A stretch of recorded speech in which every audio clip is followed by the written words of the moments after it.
Just a heads up, the next 4 videos you are going to see on this channel, including this one, are going to be me in this outfit because I'm recording 11 videos in one day, 7 of which are going over on my second channel. So that's why I'm going to be wearing the same outfit the whole time, so don't give me shit for it. I'm going on a trip this week. These are pre-recorded. That's it. Since Giannis did what he did in the finals and in the playoffs this year, there has been a lot of discussion suggesting that Giannis is the best player in the NBA, and just in general after this postseason, especially with LeBron, for example, kind of flaming out in the first round, there has been some discussion about who the best player in the NBA now is, because it's definitely not clear-cut like it has been in the past. So that's what this video is going to be. Who is the best player in the NBA? Let's talk about it.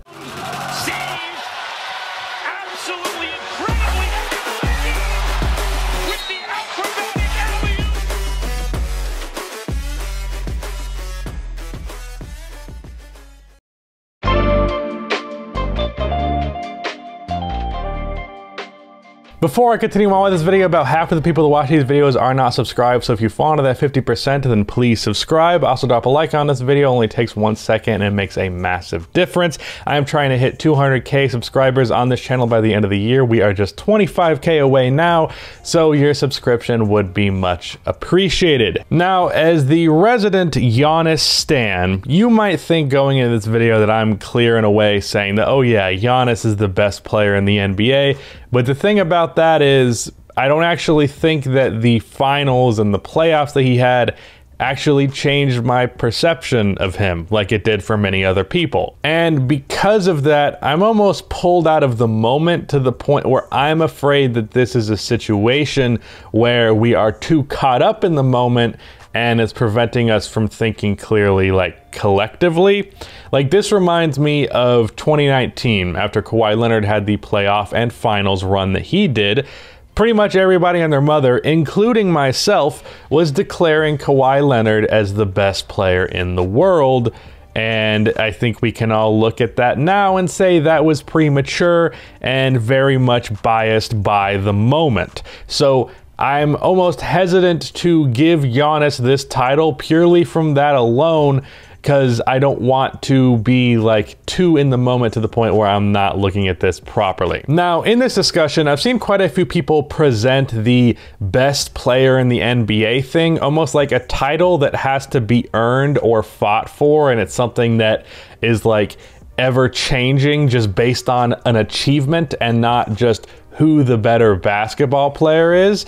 And that to me is very stupid. It's like a conversation of talking about all-time players where there's different things and accolades into the mix there versus all-time talent where it's just who was the better basketball player.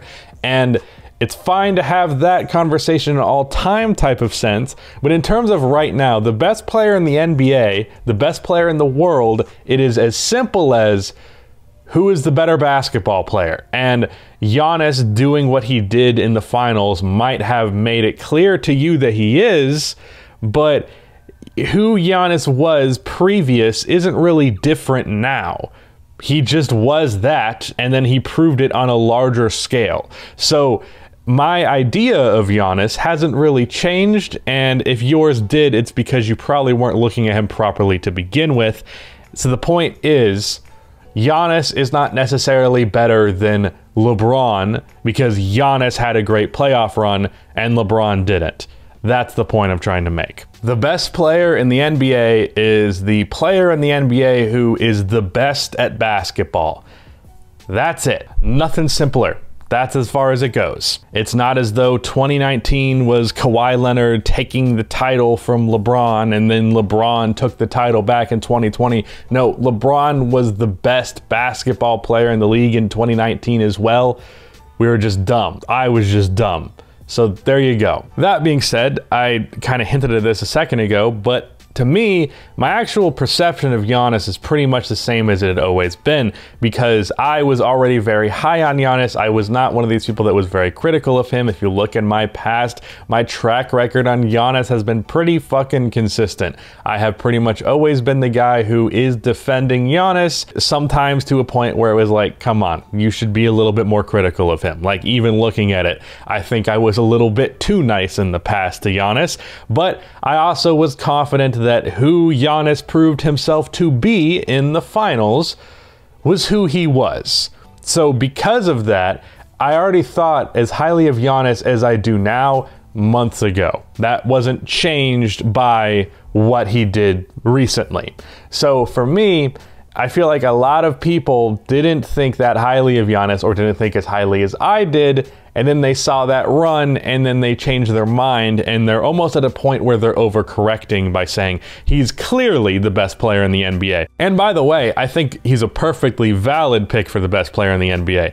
I've just seen a lot of people suggesting that Giannis is definitely #1, and it's not a question. So after saying all of that, it might seem as though I just don't think Giannis is the best player in the NBA.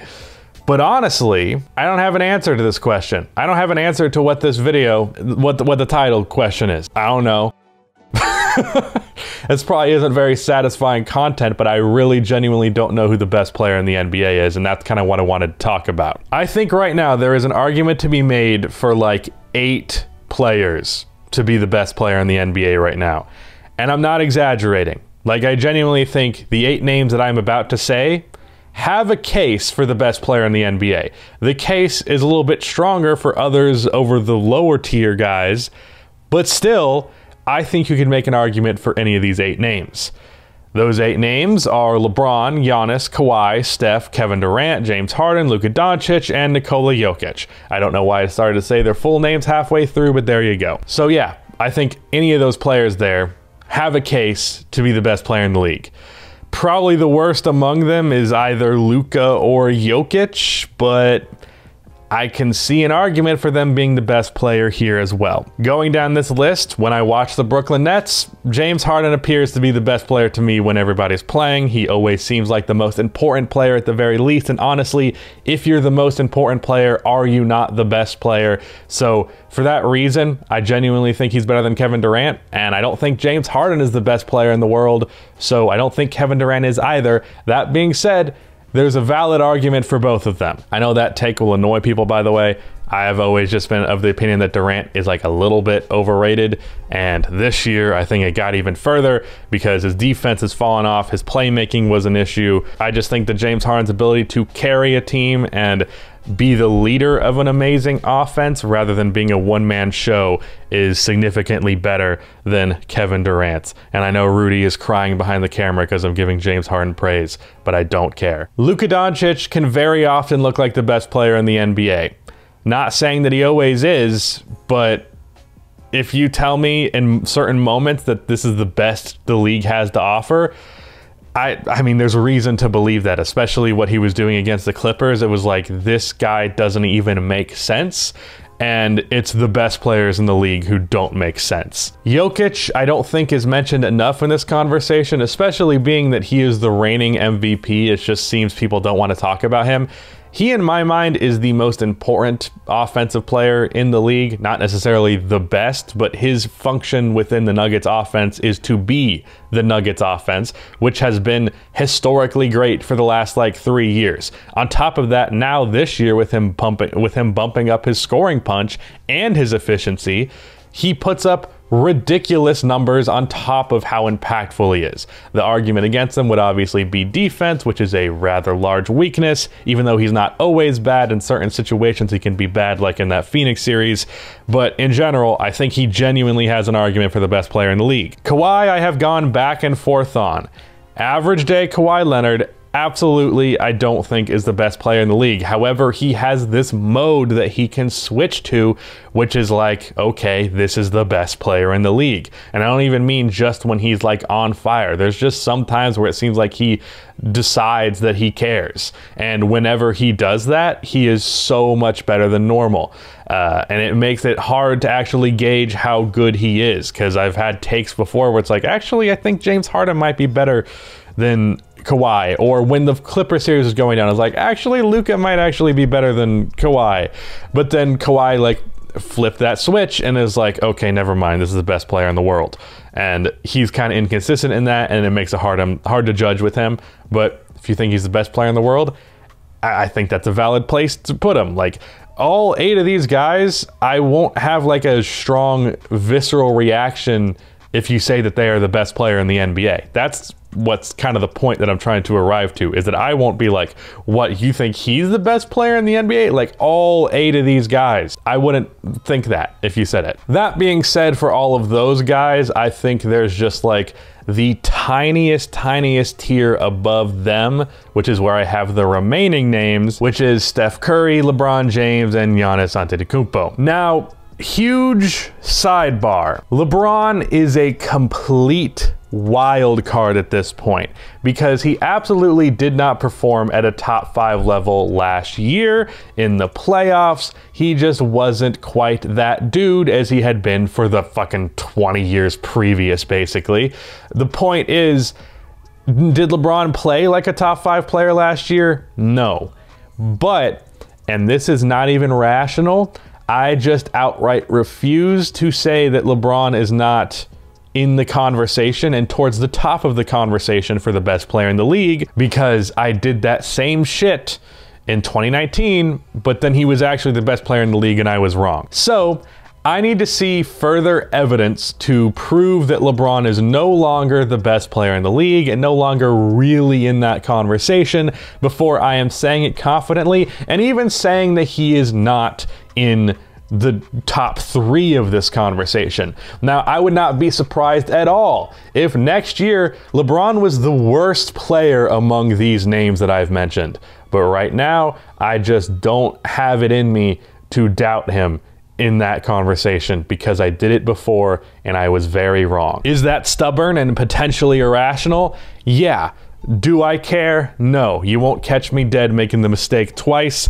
I have to see more evidence first. Steph has always been kept out of the #1 player in the league conversation for God knows why. I mean, I know there's multiple dumb criticisms of him that I won't go into in this video that I think I've tackled before, but point is, Steph is that dude. If you want to say he's the best player in the league, which I have even done before, there's a valid argument for that. He's at the very least, to me, in the top 3, for sure. And then finally, Giannis. I think something that's not mentioned enough is that the argument for Giannis would be that he is by far and away the best 2-way player in the game. Yes, better 2-way than Kawhi, because Kawhi barely tries on defense anymore. Don't know why we keep acting like he's the same as he was in San Antonio. And of course, he's also the most dominant player in the game. His inability to be the guy who hits the game-winning shot does impede him in this conversation. His jumper and ability to be game planned against does impede him, but those are pretty much the only reasons you can use to hold him back.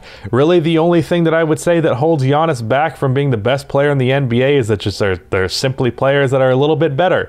But as I keep trying to emphasize now, the difference between the best player in the NBA and the 8th best player in the NBA is very tiny. Like, there's probably like a 7% difference in talent between number 8 and number 1. And that's insanity that the league is like that right now. And I feel like I'm going to piss some people off with this video because I'm talking about like the top 8 players in the league. So that's just always going to happen. But genuinely, my takeaway from all of these guys is they are all on a similar tier. And the fact that we have 8 players in the NBA right now that are in the conversation for the best player in the league is mind-blowing and awesome. That's it. Shout out to Rudy for editing this video. That is the end of this video. Please be sure to like and subscribe for more NBA content like this, and cue the outro music.